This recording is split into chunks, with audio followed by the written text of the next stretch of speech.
ቢስሚላህ ስሜ ሐሰን አሊ ይባላል። በዓሉን እንግዲህ በመካበር መቻቻል አብረን በመካከል እናከብራለን። ትልቅ በዓል ነው። ኢደል አድሃ በሙስሊም ዘንድ የተከበረ በዓል ነው። ይህን በዓል በመቻቻል አብረን ደግሞ ያለንን በመካፈል እናከብራለን። ለድሆች አቅም ያለው በሬ የተገዛ ለሰባትም ለሶስትም ይቻላል። ከፍየልና በግ ከሆነ ግን አንድ ለአንድ ነው። ያን ለሶስት በመክፈል ከሶስት አንዱ ለሚስኪኖች ይሰጣል። በተለይ ለዘመድ ሆኖ ሚስኪን ከሆነ ዝምድናን ጭምር መቀጠል ይሆናል ማለት ነው።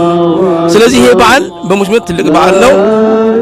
አባታችን አዳምና ሔዋን የተገናኙበት አረፋ ጎራ አረፍተኒ አወቅሽኝ አወቀኝ የተባባሉበት ነው።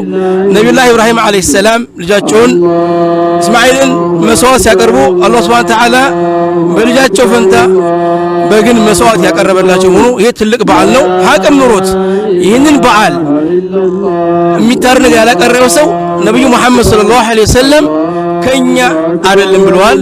እንግዲህ ባጭሩ ይሄን ይመስላል። በተረፈ ሰላም ባላህ ያግልን፣ አገራችንን ሰላም አላህ ያድርግልን፣ እኛንም ሰላም አላህ ያድርገን። የሰላም ባለቤት አላህ ነው።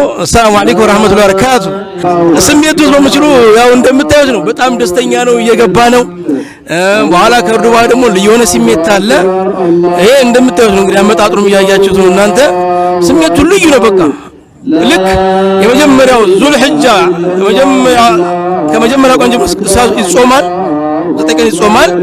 ከዛ ጀምሮ ለኢዱ ያለው ድባብ ልዩ ስሜት አለ። ከትላንትና ሱብሂ ጀምሮ ደግሞ ተክቢራ ይባላል። ይሄ በጣም ልዩ ጊዜ ነው። አላህም ራሱ በቁርአን የተናገረ 10 ቀን ልዩ ናቸው ብሏቸዋል። እነዚህን በጾም ያሳለፈ በኢባዳ በዚክር ዘመድን በመጠየቅ ያሳለፈ ትልቅ አጅር እንዳለው ነው። እንግዲህ ያለው መልእክት ይህን ይመስላል ባጭሩ። መልካም ነው ለበላው ሙስሊም ማህበረሰብ ኢድን ሙባረክ እንላለን። አጠቃላይ ቤተሰቦችም ለሁሉም እንኳን አደረሳችሁ ኢድ ሙባረክ።